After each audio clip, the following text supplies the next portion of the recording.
très positive cette année, Patrick. Bah oui, c'est-à-dire qu'on a eu à peu près, enfin même 15% de plus de spectateurs à Toulouse proprement dit, donc à Intramuros, et sur l'ensemble du festival, on est à 14%, ce qui veut dire en fait qu'on a eu un peu moins de monde à l'extérieur de Toulouse, dans la périphérie, ce qui est tout à fait normal, hein, et beaucoup plus de monde à Toulouse que l'an dernier. Oui, en particulier, on peut parler des scolaires alors. Alors, Oui, on peut parler des scolaires qui ont beaucoup participé cette année, un pourcentage important d'augmentation de scolaires qui ont assisté à des projections. Alors, Oui. en fait, on est à 16-17% de plus de scolaires, et ce qui est intéressant, parce que ce sont quand même les spectateurs de demain, puisqu'ils apprennent maintenant donc, ce qu'est le cinéma. Et donc demain, ce sont des gens ceux qui iront dans les salles de cinéma, à voir du cinéma différent, et différemment surtout que devant les ordinateurs ou la télévision. Et pour nous, c'est très important ça.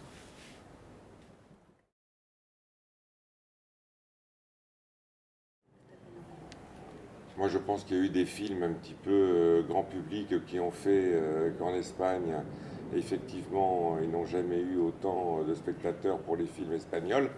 Bon, on retrouve un petit peu la même chose ici, puisque nous avons passé Ocho Apellidos Vascos, qui a fait un malheur, comme nous disons ici en Espagne. Et effectivement, nous, on a refusé du monde pour ces films-là. Donc, c'est quelque chose que l'on retrouve, en fait.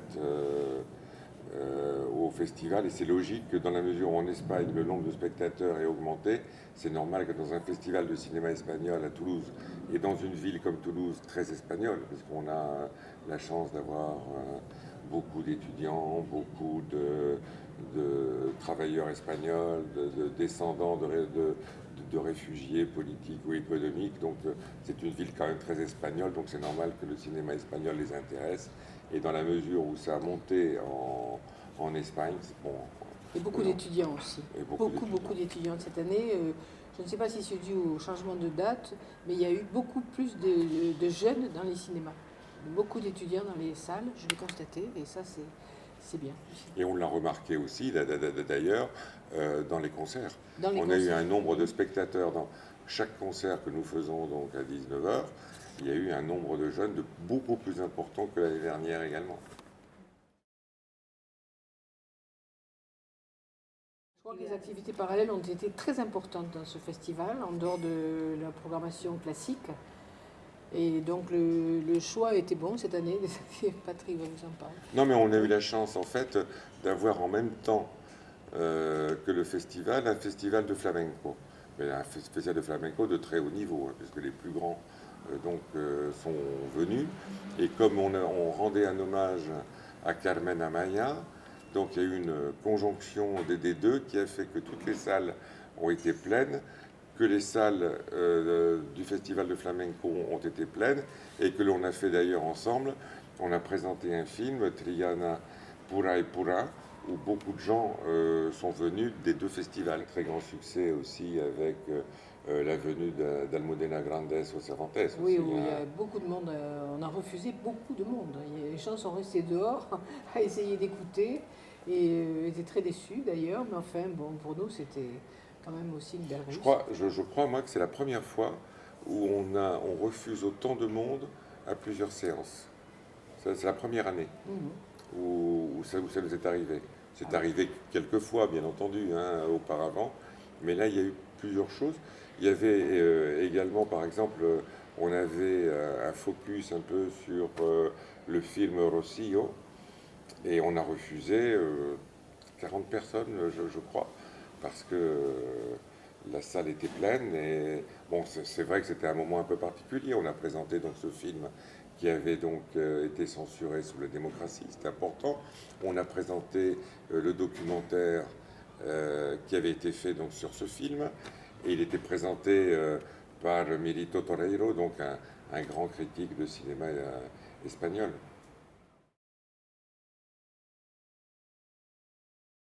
Le cinéma espagnol a un peu changé ces dernières années.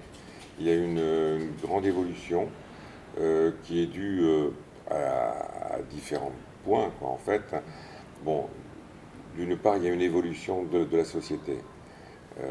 Ce qu'on appelle la crise avec un grand C, ce dont tout le monde parle, ça se traduit dans une réalité sociale, et le cinéma étant toujours le reflet de la société, donc c'est normal qu'on retrouve au cinéma des thématiques plus sociales.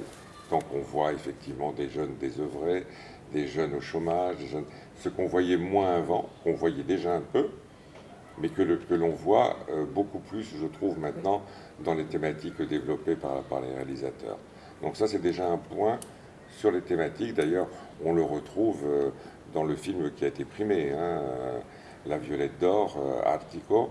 Ça pose bien ce problème-là, bien qu'il présente bien d'autres choses aussi. Mais donc, d'une part, il y a ça. L'autre point aussi, c'est que, comme tout le monde le sait, en 2 ans, le budget moyen d'un film a été divisé par 2, et que donc ça se retrouve effectivement, on se rend compte que les films sont faits avec moins de moyens, on retrouve dans les décors une certaine pauvreté, et on sait, nous, très bien comment se passe un tournage aujourd'hui. Personne n'est payé comme il était payé auparavant, quoi, par exemple.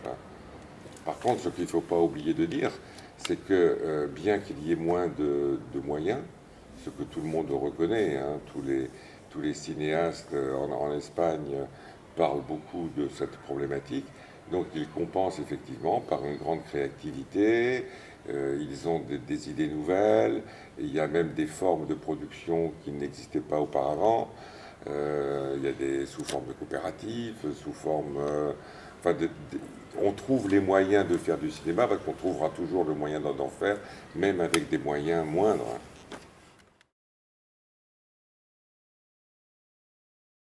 Alors nous ne pouvons pas dire ce que nous allons faire parce que c'est quand même, ça sera la surprise, mais ça sera surtout un grand événement à Toulouse.